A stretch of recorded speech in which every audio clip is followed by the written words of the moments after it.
estos son genes, pero ya les decía de que en la literatura el hablar de las proteínas,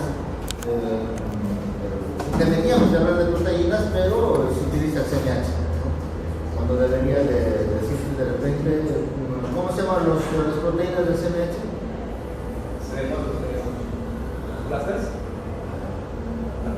Los dominios que están. ¿No son los clústeres? El CMH no es más. No, Pero las proteínas del CMH, ¿cómo se llaman?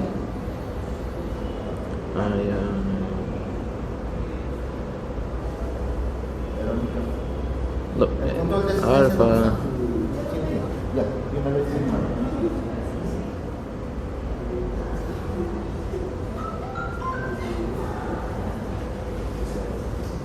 Mauricio, ¿no? Aumento 5 puntos. Antígenos repositorios humanos.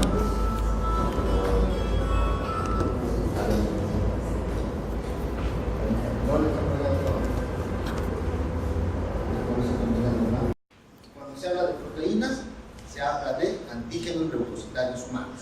Es así. Pero en la literatura, hablar de CMH es como decir de proteínas. Ese es el problema.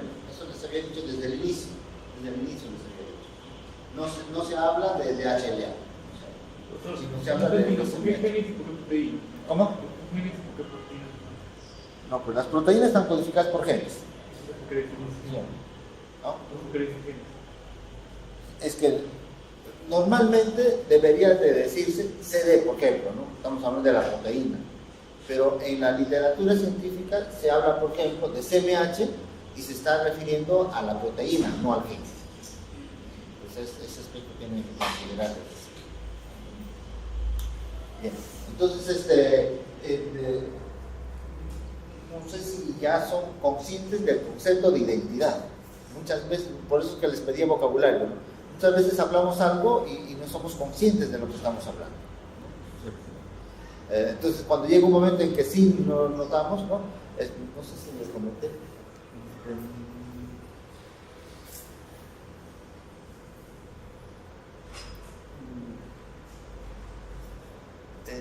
¿Saben ese término de estirar la pata?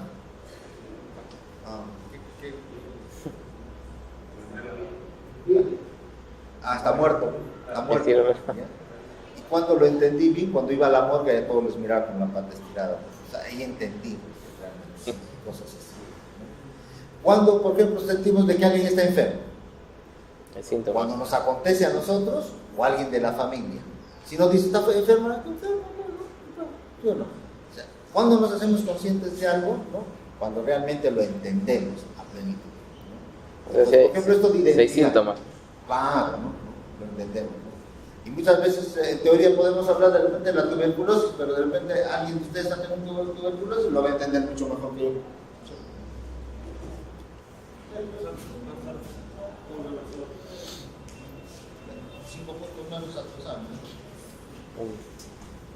Por eso que les decía, ¿no?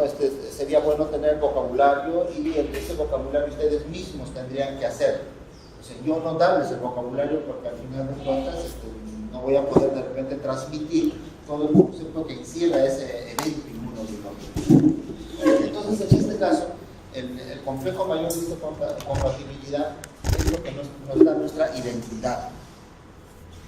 La identidad biológica viene a ser aquel fenómeno por el cual nosotros no estamos en condiciones de aceptar moléculas por más parentesco, de más alto nivel que se pueda tener en términos biológicos, lo rechazamos. Y eso de repente para un razonamiento no es inteligente, ¿no? Si va a haber un trasplante o un injerto de piel o un trasplante de órgano, ¿no? Si eso me va a salvar, ¿no? Me va a dar vida o me va a continuar dando vida, ¿no? Sería tan loco yo de rechazar, ¿cierto? Pero en este caso, lamentablemente, pues se tienen que rechazar. ¿Por qué? Por la identidad biológica. ¿Y quién nos da nuestra identidad biológica? Estas moléculas del CMH. Por eso es de que estas moléculas también en algún momento se empezaron a utilizar para estudios de paternidad o de filiación por la identidad. ¿Cuántos tipos de CMH existen? ¿No? Para casos inmunológicos, ¿no? Existen dos tipos, el CMH1 y el CMH2. O también decimos el de clase 1 y el de clase 2. Ciertamente existe un complejo mayor de compatibilidad en clase 3, pero que está más vinculado no con esta molécula que va a aportar a un péptido, sino también está vinculado con otras proteínas del sistema inmunológico. Pero si hay un complejo mayor de histocompatibilidad, es probable que también exista un complejo menor, ¿no?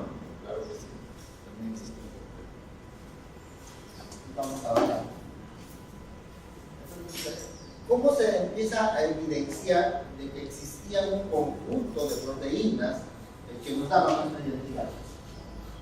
En personas que empezaban a recibir transfusiones de sangre, se empezó a encontrar de que en un primer momento había compatibilidad, o por lo menos se entendía de que había compatibilidad, pero que en sucesivas oportunidades de transfusión de sangre, el receptor empezaba a generar respuesta.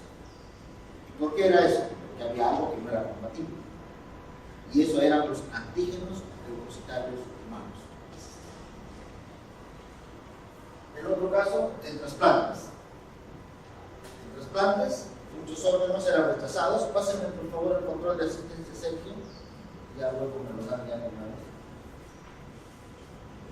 Y también van a ver de que las familias numerosas, la esposa llegaba a tener determinado tipo de respuesta, ¿no?, a los espermatozoides del varón. Y bueno, entonces existía algún mecanismo de poder empezar a reconocer lo que no era nuestro, lo que es propio, y para poder empezar a rechazarlo. Dentro de los premios Nobel, desde 1901, hasta el 2011, se deben dar cuenta a quiénes se da premio Nobel. A las personas que han hecho un aporte muy significativo, ya sea en este caso a la inmunología y en cada una de las especialidades. Y se van a dar cuenta que dentro de estos premios Nobel, muchos han sido otorgados por el estudio del CMH. Por ejemplo, aquí, el CMH de ratón, CMH en humanos, y de Nazaraf, Zinkernavi y Doherty. Son 5 premios Nobel que han sido otorgados por el CMH. En este caso, en estos dos últimos, ¿no?, de Zinkernavi ha venido varias veces a Perú. Y muchos Tania, de su generación de Tania, ¿no?, se han tomado fotografías. ¿Sí?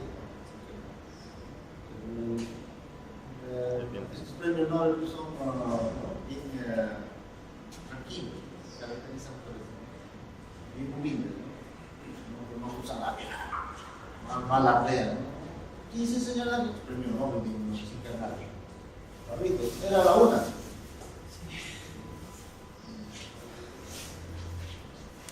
Y luego vamos a ver cómo es que está restringido, ¿no?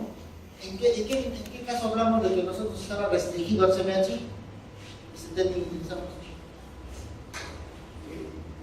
Decíamos, este evento está restringido al CMH. Presentación.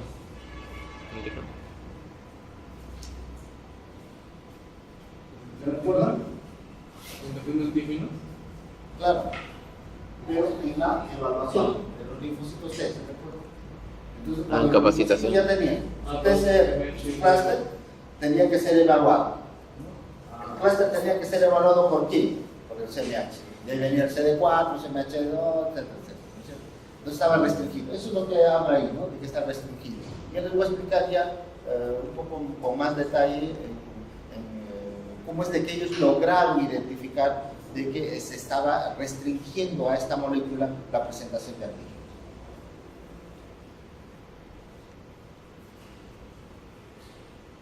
Este es el trabajo que presentaron, ¿no?, para que puedan ser reconocidos como premio Nobel. ¿Qué cosas han hecho Zinkernavi y Doherty? Ellos empiezan a trabajar con ratones a los cuales inoculaban virus. Y estos virus, ¿no? Después de haber generado una respuesta inmunológica en el ratoncito, tenían que empezar a producir una serie de eventos. Y uno de los principales mecanismos de respuesta contra virus, cuando en este caso produce problemas de la meninge, generaba las células T citotóxicas. Entonces, después de haber inoculado el virus, lo que se tenía que estudiar eran las células T citotóxicas o las asesinas. NK. ¿Cómo actúan los linfocitos T citotóxicos?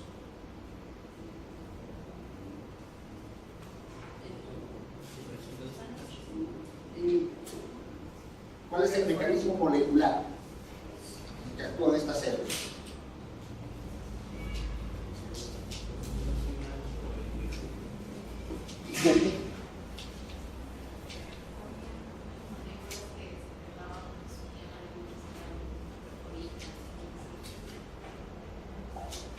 A ver, Sergio.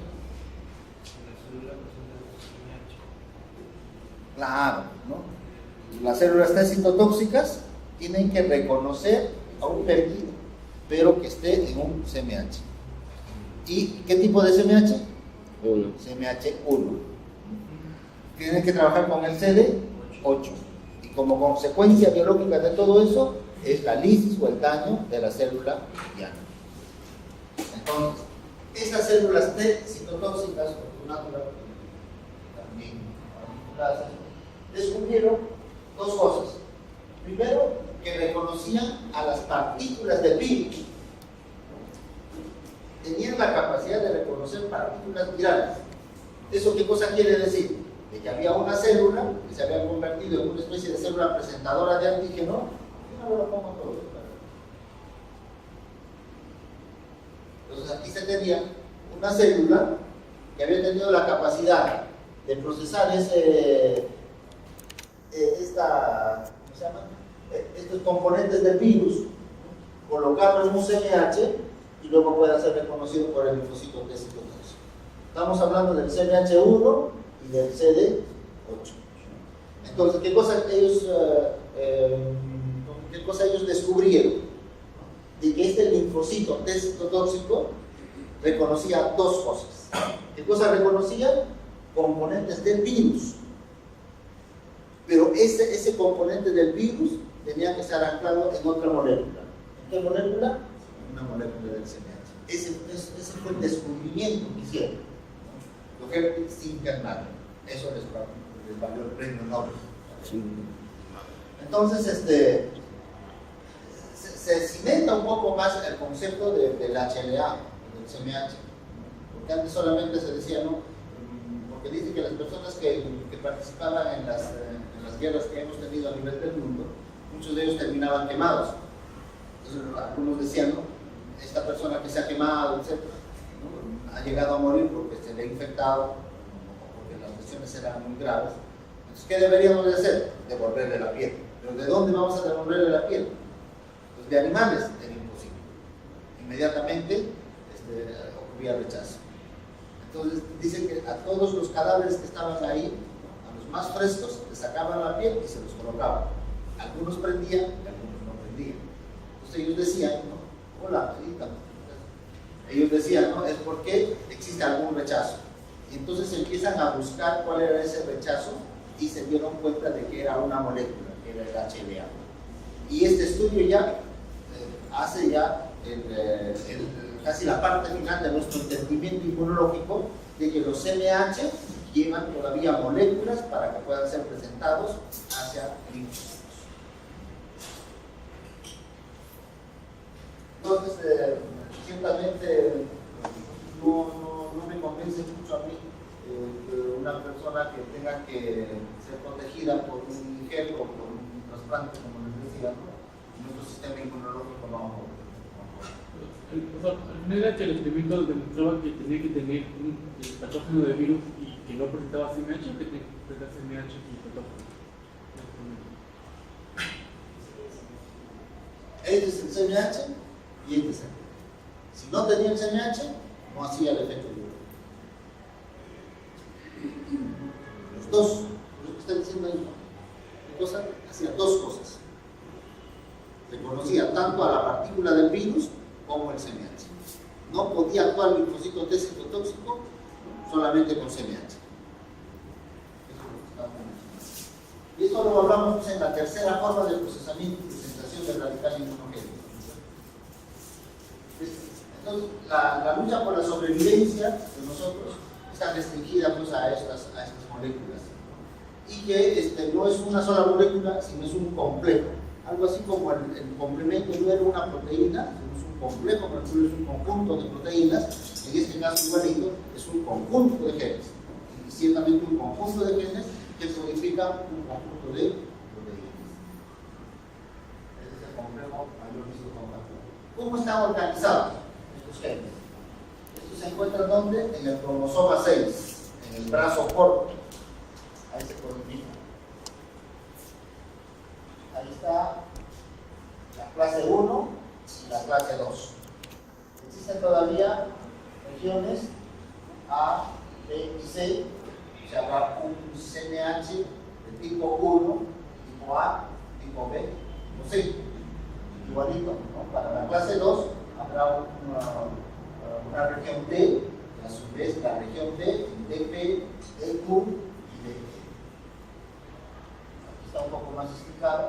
La clase 1, ABC, la clase 2, D, DP, DQ y DE. Y se van a dar cuenta que las proteínas que van a codificar, en este caso, es alfa-beta. Pero en el caso del CMH1 solamente es alfa. Eso se van a dar cuenta ahorita. Pues ahí está. Y se van a dar cuenta que este es el CMH. Aquí tenemos el otro CMH. Este se llama el CMH1. Este es el CMH2. Se van a dar cuenta de que estos CMH están formados por los dos tipos de péptidos, alfa y beta, dos tipos de cadena. Y esta es la región que se va a unir con el péptido. Esta que está pintado de color rojo todavía son las regiones que van a unirse directamente con los epítopos.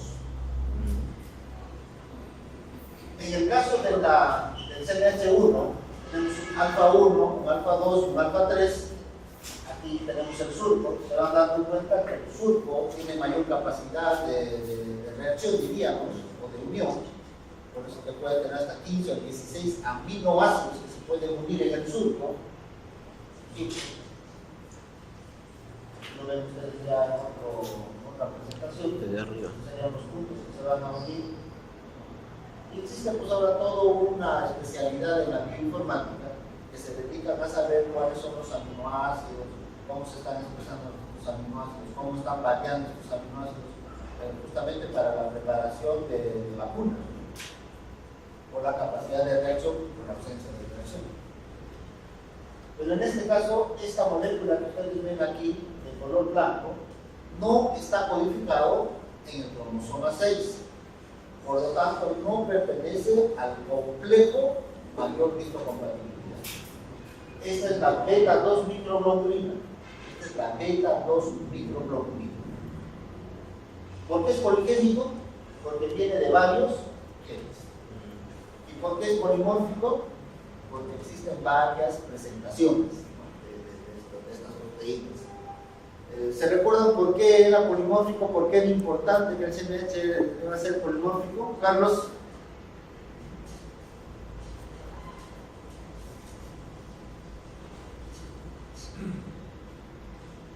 La importancia de poder reconocer varias moléculas, no solo una en específico. Claro. ¿Y por qué el polimorfismo? La capacidad de reconocer a proteínas. Por los numerosos antígenos que hay para presentar. Reconocer a la mayor cantidad. Pero el polimorfismo es de que yo lo voy a expresar y tú no lo puedes expresar, pero Maxi lo puede expresar y así, ¿no? Eso es la garantía de nuestra sobrevivencia, como ya les decía, ¿no? De toda una población, algunos tendremos un determinado CMH respondedor frente a un patógeno y otros no lo tendremos. ¿Por qué es eso? Porque yo no puedo tener toditos, pues. Pero eso es garantía de sobrevivencia. ¿Por qué? Porque porque cuando venga un patógeno, ¿no?, podrá matar a algunos, pero algunos van a continuar con vida. Entonces se tiene la mayor posibilidad de reacción. Y eso es una garantía, ¿no?, de que no pueda desaparecer la especie. Porque si toditos fuéramos homocigotos, o seríamos igualitos, no hubiera polimorfismo, ¿no?, y viene una peste y nos mata a toditos, pues desaparece la especie humana. Entonces esa es la garantía de nuestra sociedad. La selección natural. Eso es por el polimorfismo. En este enlace pueden encontrar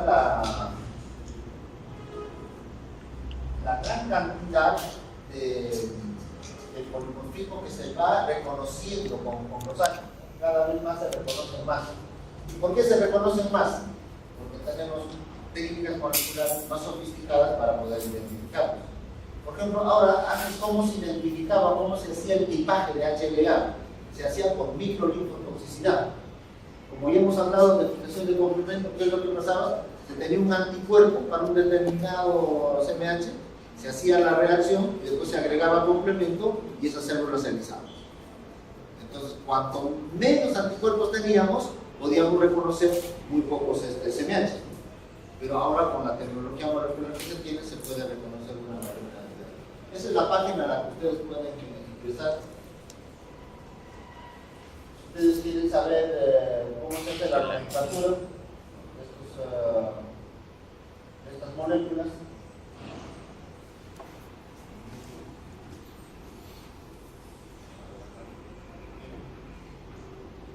Para CMH de clase 1, ¿cuántos alelos tenemos? 14.000. Para HLA de clase 2, total de alelos. ¿Esto hasta cuándo está? Hasta septiembre de 2018. Y cada vez se tiene mayor cantidad de información.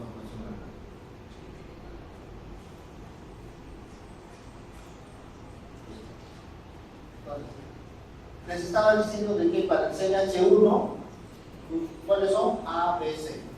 Y el T es para la clase 2. De P, de Q, de E. Entonces, estos los heredamos, por ejemplo, del papá. Otro conjunto de genes o de alelos lo vamos a heredar de la mamá.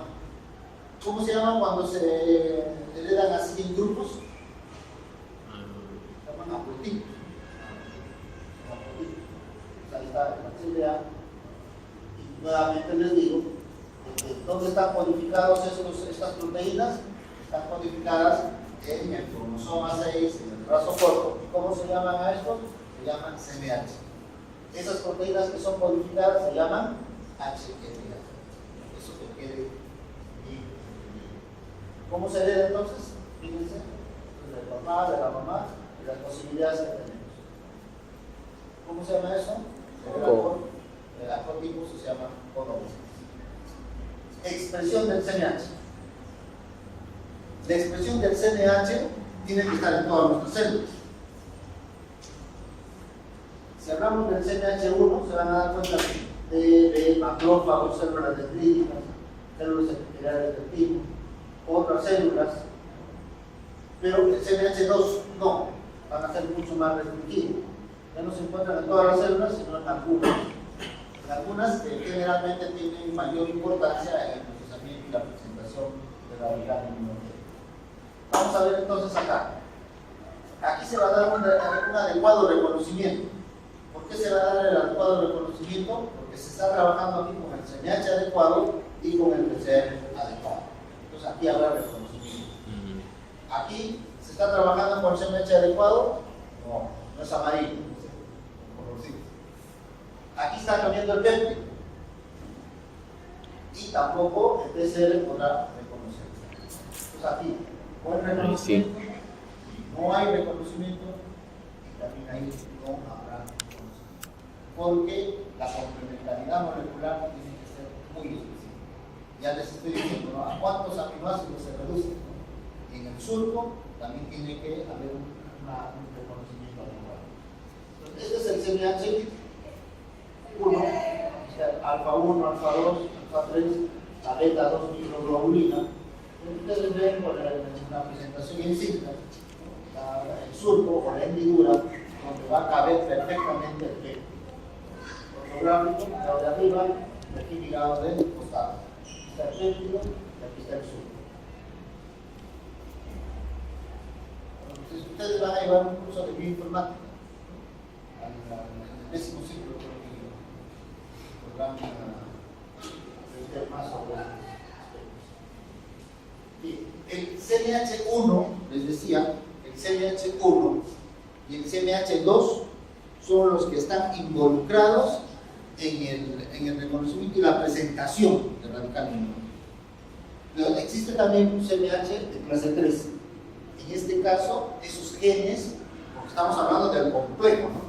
Es un complejo de genes. Estos genes de aquí codifican otro tipo de proteínas, que si bien es cierto, están involucrados con el sistema inmunológico, pero tienen otra función. Por ejemplo, las HCP, las proteínas del shock térmico, ¿se recuerdan el TNF? El factor de necrosis tumoral. ¿Se recuerdan el C4, C2? Adita, ¿qué es el C4, C2? Correceptores. ¿O no? ¿No? ¿Javier? Verónica, complemento, el sistema de complemento. El C1, el C2, el C3, el C4, ¿hasta cuánto? Hasta el C27, ¿no? Hasta el C9 nomás, hasta el C9. Entonces, se forma, o sea, se codifica en también tiene un gráfico, para que no se puedan olvidar. No se olviden de esas moléculas que participan y la ubicación correcta. Esto sería pues el CMH, está el surco, está el péptido, está el TCR, aquí vendría el CD-adecuado. Tengo una gráfica siguiente, donde también ya les comenté, ¿no? De que este sería un péptido convencional, pero también hay unos que se llaman superantígenos. Los superantígenos vienen por acá, pueden venir hasta por acá. Entonces esos superantígenos, por ejemplo, ya se acercan a la respuesta inmunológica. Otro gráfico para mostrarles el CMH1, el CMH2, alfa, beta, aquí son full alfa, y aquí viene la beta 2 microglobulina. En términos estructurales podemos decir que tiene una parte externa, extramembrana, celular, un dominio transmembranal y un dominio citoplasmático, que va a generarse también una señalización intracelular. Deben darse cuenta que aquí está la región amino-terminal, aquí está la región carboxil-terminal. Ya los hemos visto, y vamos a ver un poquito cómo se va a sintetizar el CMH y cómo es lo que va a aportar luego al péptido. A esto se llama el ensamblaje del CMH.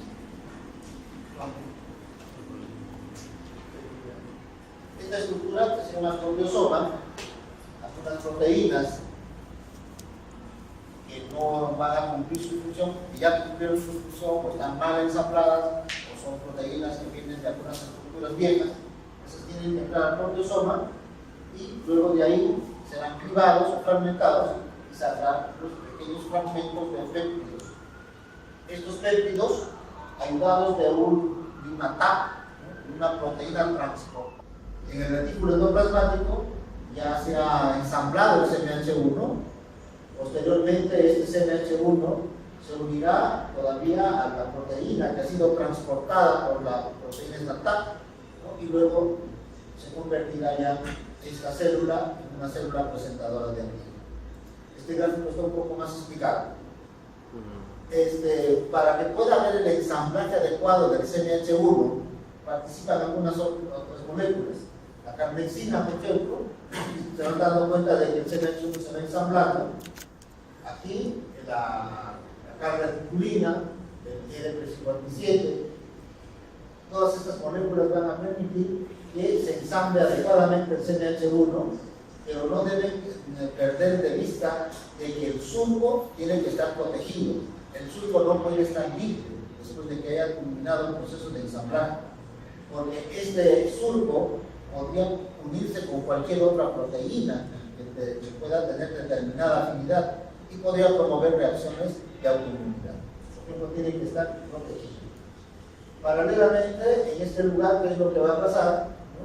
Va a entrar al proteosoma, moléculas de proteína, que características ya decíamos hace un momento, y estas proteínas son pegadas y después, mediante este TAP, ya decíamos que son proteínas transportadoras, van a ingresar a donde al retículo endoplasmático. Pero estas proteínas o estos fragmentos de proteínas, estos péptidos, todavía no han sido privados totalmente. Cuando ya lleguen al retículo endoplasmático, va a permitir privar esa molécula y recién parte del péptido, ese es el que va a unirse aquí al sur, para luego recién convertirse en una célula presentadora. Así que es todo un conjunto de etapas o pasos previos que se realizan para que pueda ensamblarse adecuadamente el CMH1 y luego se pueda unirse aquí. En el caso de bueno, que ya sabemos, ¿no?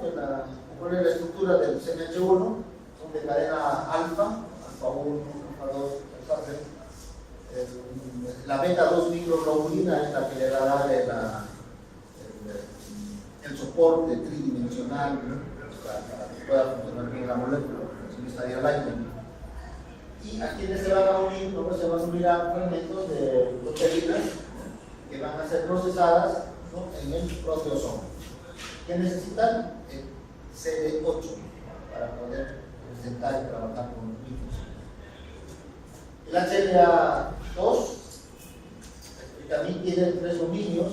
No se olviden que el dominio terminal se encuentra en donde se va a unir al péptido, y la carboxi terminal en la parte citoplasmática. En este caso, los péptidos que se van a unir al CMH2, ¿dónde son producidos?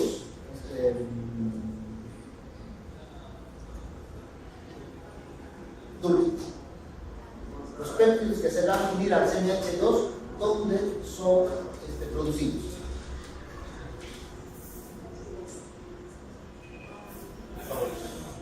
En el fagolisosoma. ¿Se recuerda? En la primera y la segunda forma de procesamiento y presentación, es el que se va a tener un receptor, ¿no? ¿Cuál es el receptor para el TH1, para que trabaje con TH1, el macrófago? ¿Ah?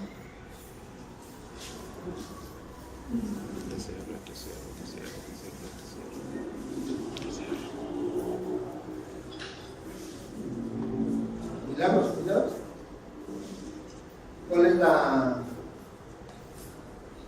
¿Cuál es el receptor que tiene la célula o que expresa la célula para poder unirse al patógeno y luego endocitarlo y formar el fagosoma, el fagolisosoma? ¿Cómo? LR. Buena, Verónica. Verónica, usted se ha hecho acreedora a 2 puntos, le voy a agregar en su examen, en su primer examen. ¿No? ¿Está participando bien? ¿Sí o no? ¿De derecho, sí o no? ¿O se molesta? ¿Cuál es el receptor de la célula que va a reconocer a los patógenos y para luego convertirse en una célula presentadora de antígeno, pero que va a trabajar con CMH2? Los macrófagos. Está hablando de los macrófagos. Los TLR, se llama PRR, ¿no? De manera general. Pero existe una segunda célula que también trabaja con el CMH2. ¿Cuál es esa segunda célula?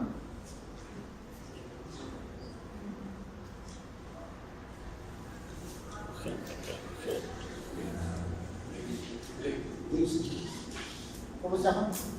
La primera se llamaba macrófago. La segunda célula, linfocito B. ¿Y el linfocito B qué receptor tiene? Es un inmunoglobulina. Y también trabajan con CMH2. Y ambos forman fagosomas o fagolisosomas. Entonces, ahí es donde se va a formar, ¿no? O se va a liberar o se va a cortar el péptido. En cambio, para el CMH1, ¿dónde se forman los péptidos? ¿Miguelito? se forman los péptidos para el HL2? Favorece. Entonces, no sé si se están dando cuenta aquí que este es el CMH2. El CMH2 tiene alfa 1, alfa 2, beta 1, beta 2. Y este es el surco. Pero en ese surco va a estar puesto una proteína, el LI. Entonces, de esa forma, ¿qué es lo que está haciendo?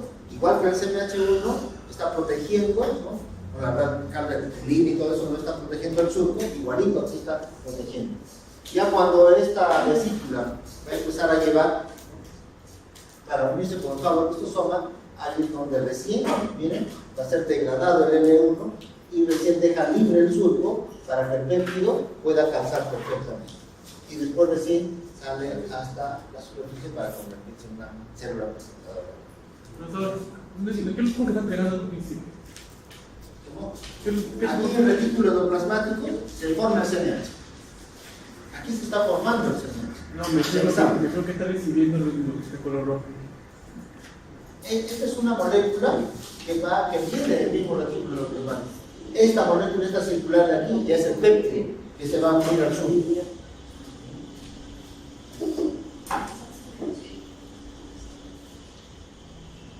Bueno, entonces, ¿cómo es de que se identificaba al HLA? Se identificaba por serología.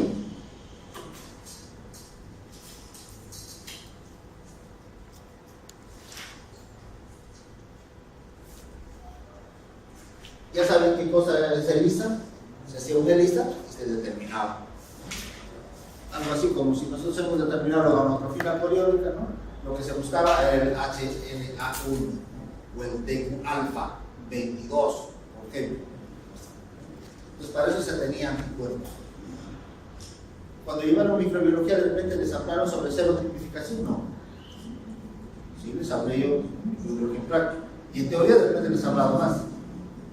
Entonces, hay para poder identificar distintos antígenos somático, flagelar, capsular. Entonces, tiene el somático 1, el somático 22, el somático 23.2, una gran cantidad de anticuerpos, ¿no? Para poder identificar a Salmonella. Entonces, igualito con un kit de ELISA se podía identificar las distintas proteínas o los distintos HLA que podían tener los humanos. Al principio se tenían pocos, pero ahora sabemos que se tienen más tipos de HLA. Por citometría del flujo, creo que ya hablamos cómo ocurre la citometría del flujo, cuál es el fundamento de la citometría del flujo, pero en la última clase pues, vamos a hacer una pequeña clase sobre... Hoy día tenían que hablar sobre señalización del interferón, ¿no? La siguiente.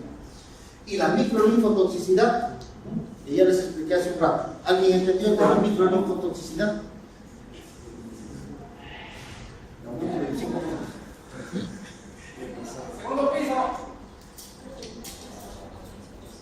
¿Han visto lisis de eritrocitos en placa? No. Alfa, beta, gamma, hemólisis. Entonces, ¿no ven cómo diferencias de que ha habido lisis de los eritrocitos? ¿Por qué? ¿No? Porque hay palito blanco transparente. Si la lisis no está fuerte, un árbol medio verdoso, pero sí han visto el arco. Y si no lo están mirando ahora, pueden seguramente el micro aplicar, lo están volviendo a llevar, ¿no? Y si no, pueden volver a llevar los dos cosas. No lo van a ver. Entonces, estamos hablando de fijación de complemento, ¿se recuerdan? ¿Qué ocurre con la fijación de complemento? Fue la clase anterior, ¿no? Sí. Entonces, la fijación de complemento ocurre por tres vías.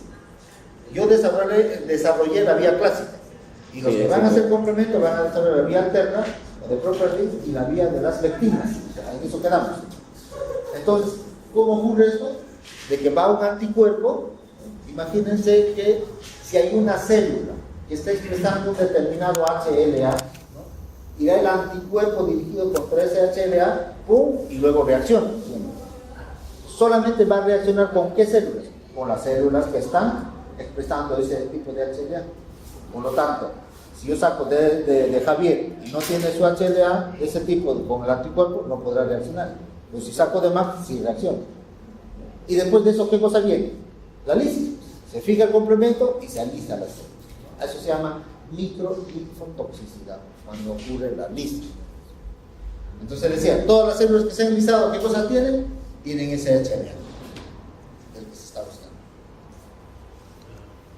Y bueno, ya después ya han aparecido una gran cantidad de pruebas de biología molecular para el tipaje, así se llama, para el tipaje.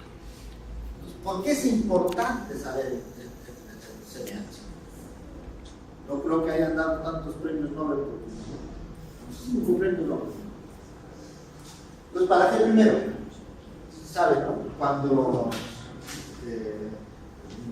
ahora pasan unos noticieros de que han traído órganos, ¿no? Pasan de manera espectacular, lo traen en hielo, ¿no? Corren los enfermeros, todo el equipo, ¿no? Ya está esperando ya en la ambulancia, suben al avión, están directamente a Karim, pueden hacer todo esto, ¿no? Pero para eso, ¿qué cosa ya saben? Ya saben el tipo de HLA para hacer el trasplante. No podrían hacer un trasplante en personas que no son compatibles a nivel del HLA. Porque si no, ¿qué cosa ocurriría? Tendría un rechazo. Lo primero que hacen es grupos sanguíneos, para empezar. Y segundo, puede que se haya portado bien esa persona, ¿no? O sea, no haya sido proclive a tener un mal del pecado, ¿no? Y otras enfermedades. Luego, cuando ya está limpiecito, ¿no? Le hacen la prueba de oro, ¿no? Que es el tipaje de HLA.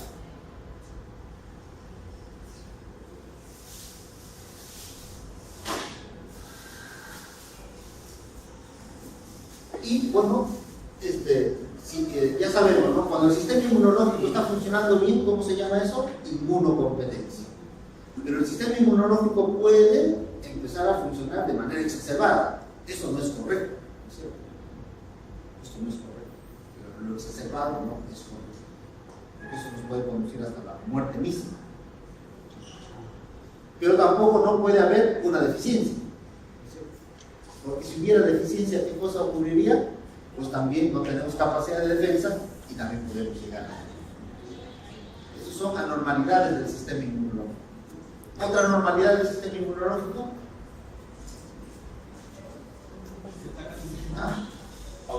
Autoinmunidad. Estoy atento a la jugada y por si acaso están grabando acá. No me van a decir que en vano estamos. Por si acaso, el segundo examen es más fuerte. Mentira, está atarantada, no se dejen atarantar. Sí, a los que están así respondiendo adecuadamente, ya, por ejemplo, ¿cómo se llama? A Verónica, ya tiene 2 puntos ahora. Ahora mismo, ahora que desarrolla el examen, le aumento 2 puntitos. Sonia no ha venido, ¿no? Con Sonia vamos a ir llevando en todas las clases algunos que intervengan. Claro, por si acaso esto no es con coacción, ¿no? Claro.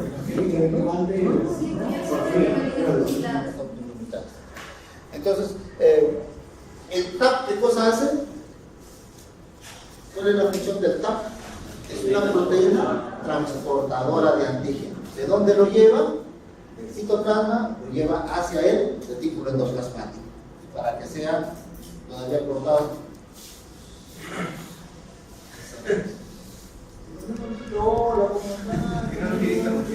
No quería interrumpir.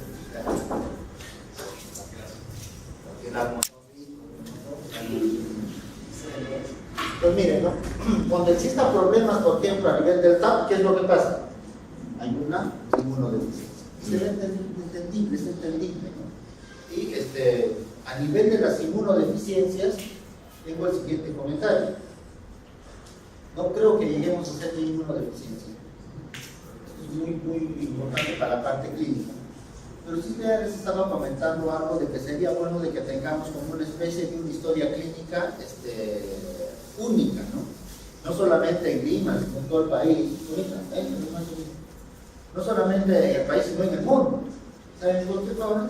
En mi caso, por ejemplo, voy cerca a mi casa, ¿no? Si es una posta, o me voy a salud, o me voy de repente a los del sistema de la policía. Y en cada lugar, jóvenes, tengo una historia. En cada lugar. En la misma policía, Cuando me atendí en Arapurú, o voy al Hospital Central, o al Beleguí, o voy a cualquier lugar, o voy a la provincia, tengo una historia clínica. Y muchas veces tú vas, después de 2 o 3 años, se pierde tu historia. ¿Cuál es el problema? El problema es de que si hubiera una historia clínica única, ¿no? Cualquier médico que te pueda tratar en cualquier lugar sabría cuáles son tus problemas. Entonces tú para cada médico eres nuevo. Entonces, ¿para qué está la historia clínica? Entonces muchos casos se han presentado porque existen inmunodeficiencias. Entonces hay personas que siempre caen con resfrío, por ejemplo, o con una cierta enfermedad. Entonces, si se dan cuenta de que pues, en un año ha llegado con el mismo cuadro clínico 2 o 3 veces, es porque en algo está fallando esa persona. ¿Sí? Y eso en términos generales también para caso nuestro, ¿no? Entonces, ¿por qué no nos jalamos un curso? ¿Por qué nos jalamos? ¿El profesor tiene la culpa? ¿No? Casi siempre echamos la culpa al profesor, le echamos al curso, ¿no? Pero muy pocas veces cuando tenemos errores de manera general, ¿no? Decimos, ¿no? ¿En qué he fallado yo? Se van a divorciar estas 2 personas, ¿no? Y le echamos la culpa a todos. Pero yo, ¿en qué fallé? Ese es el diablo. Entonces, igualito, cuando nuestro sistema inmunológico está fallando en algo, le echamos la culpa al patógeno. Le echamos la culpa, pues, ¿no? A la vacuna o a la medicina que no está haciendo bien. Pero no evaluamos nuestro sistema inmunológico. Y es lo primero que deberíamos de hacer. Entonces, el poder medir nuestro sistema inmunológico y encontrar las inmunodeficiencias se ha convertido en todo un gran reto ahora en el mundo. Y ha aparecido una organización de inmunodeficiencias en Latinoamérica, que lo está liderando Brasil, y algo que todos están reportando los casos de inmunodeficiencia. Así que si ustedes tienen una posibilidad de reportar, aparte de que tienen posibilidad de publicar, porque es un hallazgo muy importante, aparte de eso, les estaba hablando del superantígeno. ¿Qué cosa es el superantígeno? El superantígeno es un péptido. Esto de manera normal, de manera convencional, de lo que nosotros entendemos, ¿no? Está ubicado aquí el radical inmunogénico, el péptido. Entonces se van dando cuenta aquí qué ubicación tiene el péptido ¿no? Es como si fuera un plástico. Esta diferente ubicación a la que normalmente ocurre es por algunos antígenos bacterianos. A esto se llama superantígeno. Esto es lo que produce el shock septic. No solamente se restringe a cosas de procesamiento y presentación, fíjense en las otras cosas.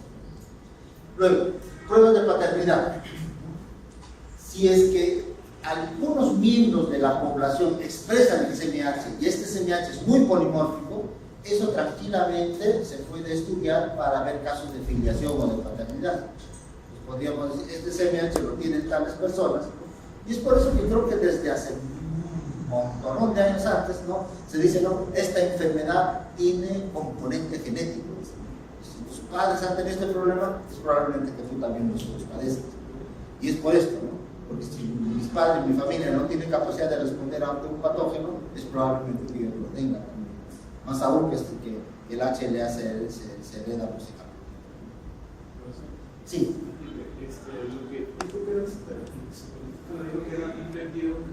Son péptidos que no tienen la ubicación entre el CMH y el PCR, ¿no? en el surco o en el bolsón, que también llaman.